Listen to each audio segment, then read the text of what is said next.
नमस्कार दोस्तों, स्वागत है आपका। उच्चतर शिक्षा सेवा चयन आयोग जो कि नया आयोग बना है, जिसके द्वारा असिस्टेंट प्रोफेसर परीक्षा 2022 का जो फॉर्म भराया गया था उसका पेपर लिया जाएगा। असिस्टेंट प्रोफेसर शासकीय महाविद्यालय का। तो आपको बता दें उसमें 30 क्वेश्चन जीएस का आते हैं जो कि सभी अभ्यर्थियों के लिए अनिवार्य होते हैं।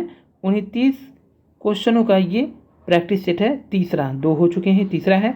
आपको बता दें इसके बाद जीडीसी की भी वैकेंसी आ गई है, जिसमें सब 562 पोस्ट हैं। इसमें भी जीएस के पेपर होते हैं। तो इसके लिए शासकीय महाविद्यालय और ये जीडीसी यानी राजकीय डिग्री कॉलेज के लिए जो जीएस का पेपर होता है ये सेम होते हैं। तो ये सब, और उसमें थोड़ा इतिहास के क्वेश्चन होते हैं राजकीय के। तो ये 30 क्वेश्चन इसके अलावा एलटी ग्रेड के लिए भी इंपॉर्टेंट है। आइए देखते हैं आज का practice set number 3। Question number 1 है, नीचे 2 कथन दिए गए हैं। कथन 1 है, अनुसंधान में प्रदत्त विश्लेषण एक तकनीकी कार्य होने के कारण अनुसंधान आचार शास्त्र अधिक महत्वपूर्ण नहीं है। फिर दूसरा कथन कहा गया है, अनुसंधान के लगभग प्रत्येक चरण में आईसीटी सहायक होते हैं। अब इसमें विकल्प चुनना है तो क्या होगा, तो यहाँ पे जो विकल्प बनेगा, कथन 1 असत्य है लेकिन कथन 2 क्या है, सत्य है। यानी कि अनुसंधान में प्रदत्त विश्लेषण एक तकनीकी होने के कारण अनुसंधान आचार शास्त्र अधिक महत्वपूर्ण, ये गलत हो गया। अनुसंधान के लगभग प्रत्येक चरण में आईसीटी सहायक होते, ये सही हो गया। ऊपर वाला गलत क्यों हुआ, क्योंकि अनुसंधान की नैतिकता वैज्ञानिक शोधकर्ताओं के लिए आचरण के मानक को नियंत्रित करता है और अतः यह अत्यंत महत्वपूर्ण है। अनुसंधान में लगभग प्रत्येक चरण में आईसीटी यानी इंफॉर्मेशन एंड कम्युनिकेशन टेक्नोलॉजी सहायक होता है, क्योंकि आईसीटी जो है सूचना स्रोत की पहचान करने, सूचनाओं को गंभीर रूप से विश्लेषण करने एवं सूचनाओं का उपयोग करने में सहायता करता है। शिक्षण के किस स्तर पर संबंध पर दृष्टिपात को उद्देश्य के रूप में प्रोन्नत किया जाता है, तो इसमें है अवबोध स्तर। तो अवबोध स्तर को शिक्षण की ये प्रोन्नत स्तर पे किया जाता है, क्योंकि शिक्षण की स्मृति स्तर, अवबोध स्तर, विमर्शी चिंतन स्तर, स्वायत्त विकास स्तर, ये 4 स्तर टोटल होते हैं। नंबर 1 शिक्षण का स्मृति स्तर हो गया, नंबर 2 हो गया आपका अवबोध स्तर जो दिया है, नंबर 3 विमर्शी चिंतन स्तर और नंबर 4 स्वायत्त विकास स्तर। तो संबंधों पर दृष्टिपात को उद्देश्य करने के लिए इसमें अवबोध स्तर होगा, बाकी ये 4 स्तर है ही। क्वेश्चन नंबर 3 मिलान करना है। तो मिलान में यहाँ पे परमेश्वर अय्यन, ये आपका किस पे हो जाएगा, परमेश्वरन अय्यन नीति आयोग के हो जाएंगे 2 पे। दूसरा है एस अब्दुल नजीर, सुमन बेरी। इसके बाद सुमन बेरी किस पे चली जाएंगी, ये आ जाएंगी नीति आयोग उपाध्यक्ष पे। यस अब्दुल नजीर ये क्या है, उच्चतम न्यायालय के न्यायाधीश हो जाएंगे। अरुण कुमार मिश्रा क्या हो जाएंगे, मानवाधिकार आयोग के अध्यक्ष हो जाएंगे।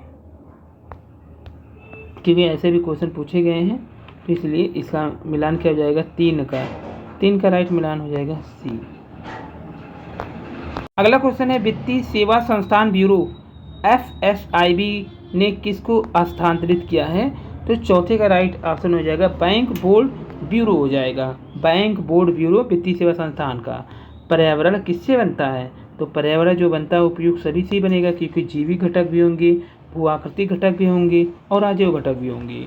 भारत की जलवायु परिवर्तन पर प्रथम राष्ट्रीय क्रिया योजना प्रकाशित हुआ था कब, तो ये हुआ था 2008 में हुआ था। भारत के जो जून 2008 में तत्कालीन प्रधानमंत्री मनमोहन सिंह के द्वारा जलवायु परिवर्तन पर भारत की प्रथम राष्ट्रीय क्रिया योजना का आयोजन किया गया था। क्वेश्चन नंबर 7 है, निम्नलिखित में कौन सा सुमेलित नहीं है, तो 7वें का जो सुमेलित कथन नहीं है उसमें आपका हो जाएगा टी ऑप्शन, यानी कि प्रथम विश्व जलवायु सम्मेलन तो सही है। प्रथम विश्व जलवायु सम्मेलन 1989 में होता। प्रथम पृथ्वी शिखर सम्मेलन एजेंडा 21 ये भी सही है। पृथ्वी शिखर सम्मेलन प्लस 5 1997 ये भी सही है। कार्बन व्यापार मॉन्ट्रियल प्रोटोकॉल में नहीं है, यही ऑप्शन आपका गलत हो जाएगा, क्योंकि कार्बन व्यापार क्योटो प्रोटोकॉल से संबंधित है। किससे संबंधित है? क्योटो प्रोटोकॉल से संबंधित है, ना कि मॉन्ट्रियल से। मॉन्ट्रियल ओजोन वाला है। एल्युमिनियम हरी धातु है। फिर कहा गया वो लकड़ी का स्थान लेकर वनों को बचाती है। क्वेश्चन नंबर 8 में कौन सा ऑप्शन हो जाएगा? ए सही है, लेकिन आर गलत है क्योंकि वो लकड़ी का स्थान लेके नहीं बचाती है। एल्युमिनियम हरी धातु है, बात सही है, लेकिन ये गलत हो गया। इस हिसाब से कौन सा ऑप्शन गलत हो जाएगा? डी वाला ऑप्शन गलत हो जाएगा। अगला क्वेश्चन नंबर 1, वन ह्रास का मुख्य कारण है, तो ये औद्योगिक विकास ही है। कौन सी? हड़प्पीय नगर 3 भागों में विभक्त है, तो धौलावीरा।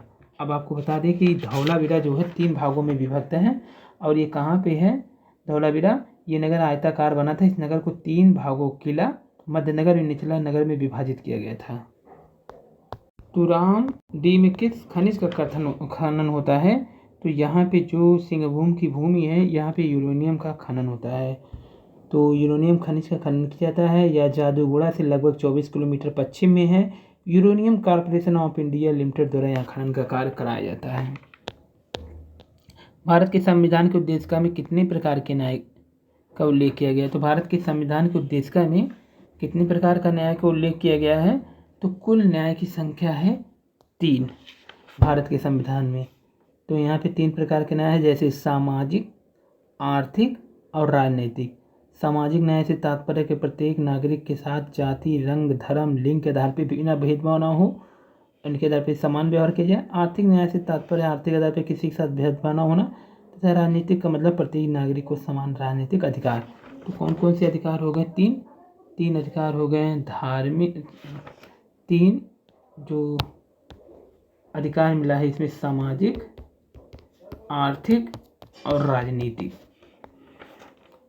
सांसदों की अयोग्यता संबंधी विवाद पर निर्णय कौन लेता है? तो 14 का राइट ऑप्शन हो जाएगा निर्वाचन आयोग के परामर्श से राष्ट्रपति।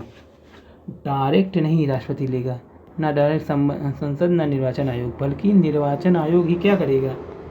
निर्वाचन आयोग के परामर्श से राष्ट्रपति करेगा। अब इसमें कौन सा सुमेलित नहीं है? 15 में रबड़ थाईलैंड सही है, जैतून स्पेन सही है, गन्ना ब्राज़ील भी सही है, लेकिन कहवा मंगोलिया में नहीं है। यही ऑप्शन आपका गलत हो जाएगा। ये ब्राज़ील में, ना कि मंगोलिया में। और इस संविधान के अनुच्छेद 102 खंड के 1 के तहत संसद के सदनों का सदस्य चुने जाने या सदस्य होने के लिए नियताओं का उल्लेख है। 102 में संसद के सदस्य चुने जाने और जो अयोग्यता है, जबकि 103 के तहत सांसदों की अयोग्यता है। 103 में सांसदों की अयोग्यता है। अनुच्छेद 103 क्या है? सांसदों की अयोग्यता। क्वेश्चन नंबर 16 की बात करें, पीएम कुसुम योजना का उद्देश्य क्या है? तो पीएम कुसुम योजना का उद्देश्य किसानों को डीजल और केरोसिन पर निर्भरता समाप्त करना तथा पंप सेट को सौर ऊर्जा से जोड़ना, यही उद्देश्य है। क्वेश्चन नंबर 16, पीएम जो कुसुम योजना है वो 2019 में शुरू किया गया था। प्रधानमंत्री किसान ऊर्जा सुरक्षा एवं उत्थान महाभियोग और ऊर्जा की स्थापना तथा पंपों को जोड़ करके किसान के डीजल पर निर्भरता को कम करना था। मेन कारण यही है पीएम कुसुम योजना का। क्वेश्चन नंबर 17, राष्ट्रीय किसान नीति 2020 के लागू होने के बाद निम्नलिखित में किस प्रकार के संस्थान होंगे? तो ये 17 का ऑप्शन हो जाएगा आपका राइट, जो बनेगा सी हो जाएगा, तकनीकी विश्वविद्यालय को संबद्ध करना। तो इसमें क्या क्या आएगा? सी में BDE आ जाएगा, बी भी आएगा, डी भी आएगा और ई आएगा, BDE, सी को छोड़ के BDE, जबकि ए भी गलत हो जाएगा, ए भी गलत हो जाएगा। तो क्वेश्चन नंबर के हिसाब से अगर देखें, क्योंकि नई शिक्षा नीति के तहत शिक्षा संस्थान 3 अलग अलग श्रेणियों में विकसित होंगे, एक शोध विश्वविद्यालय, एक शिक्षण विश्वविद्यालय, एक स्वायत्त डिग्री प्रदान करने वाले विश्वविद्यालय। तो राष्ट्रीय शिक्षा नीति 2020 के लागू होने के बाद निम्नलिखित में किस प्रकार के संस्थान होंगे? तो जो संस्थान होंगे वो विश्वविद्यालय के समरूप संस्थाएं होंगे। उसके बाद शिक्षण विश्व होंगे, ये नहीं होगा, ये नहीं होगा। शिक्षण विश्वविद्यालय ये होगा, तकनीकी विश्वविद्यालय का ये भी ना होगा, शोध विश्वविद्यालय होंगे, स्वायत्त होंगे, यानी 3 होंगे। एक कैसे होंगे? जो शोध विश्वविद्यालय होंगे, एक शिक्षण विश्वविद्यालय होंगे और एक स्वायत्त डिग्री वाले, लेकिन विश्वविद्यालय के समरूप संस्थान और तकनीकी नहीं होगा। तो ये 3 संस्थान होंगे, बी, डी, ई। अगला क्वेश्चन 18 है, शिक्षा के किस स्तर पर आलोचनात्मक चिंतन के उन्नयन को सर्वश्रेष्ठ समझा जाता है? तो क्वेश्चन नंबर 18 का राइट आंसर हो गया विमर्शी चिंतन स्तर को। शिक्षा के किस स्तर पर आलोचनात्मक चिंतन के उन्नयन को सर्वश्रेष्ठ समझा जाएगा? तो ये विमर्शी चिंतन को समझा जाएगा। अगला क्वेश्चन 19 से विश्वविद्यालय अनुदान आयोग का मुख्यालय कहाँ पे है? तो नई दिल्ली में है मुख्यालय इसका। क्वेश्चन नंबर अगर 20 की बात करें तो सुपर कंप्यूटर के लिए शब्द लंबाई की परास होती है, तो ये होती है 64 बिट। 64 बिट परास होती है लंबाई जो होती है। क्वेश्चन नंबर 21, ALU का पूरा नाम क्या है? तो इसका पूरा नाम हो जाएगा यहाँ पे arithmetic logic unit. Question number 22, mouse के दाएं बटन पर क्लिक करने से क्या दिखाई देता है? तो यहाँ पे दिखाई देता है एक विशेष मेनू।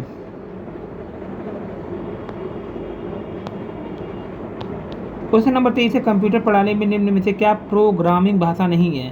तो यहाँ पे 23 में डी वाला नहीं होगा, ये प्रोग्रामिंग भाषा नहीं है, जबकि कोबोल भी है और फॉर्टन भी है और यहाँ पे पैसे, लेकिन ये नहीं है। लोटस, पास्कल है, कोबाल है और फॉर्टन में है। 24 से एक HTTP रिक्वेस्ट कितने पार्ट कंटेक्ट करता है? तो 24 का सी 3 पार्ट कंटेक्ट करता है।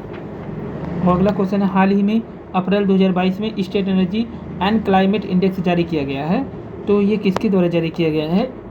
ये जारी किया गया है नीति आयोग के द्वारा।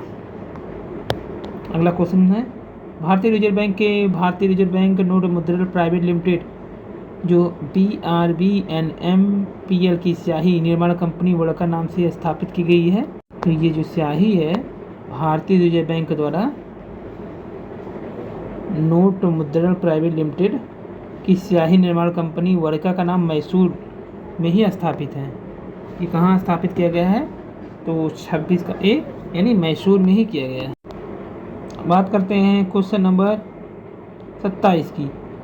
अप्रैल 2022 में खगोलविद द्वारा अंतरिक्ष में खोजी गई एक शक्तिशाली रेडियो वेव लेजर का क्या नाम दिया गया था? तो ये जो नाम दिया गया था इसका नाम था मेगा माशर। क्वेश्चन नंबर 28, आज़ादी की पहली लड़ाई 1857 में किसने भाग नहीं लिया था? तो इसमें भाग नहीं लिया था भगत सिंह ने।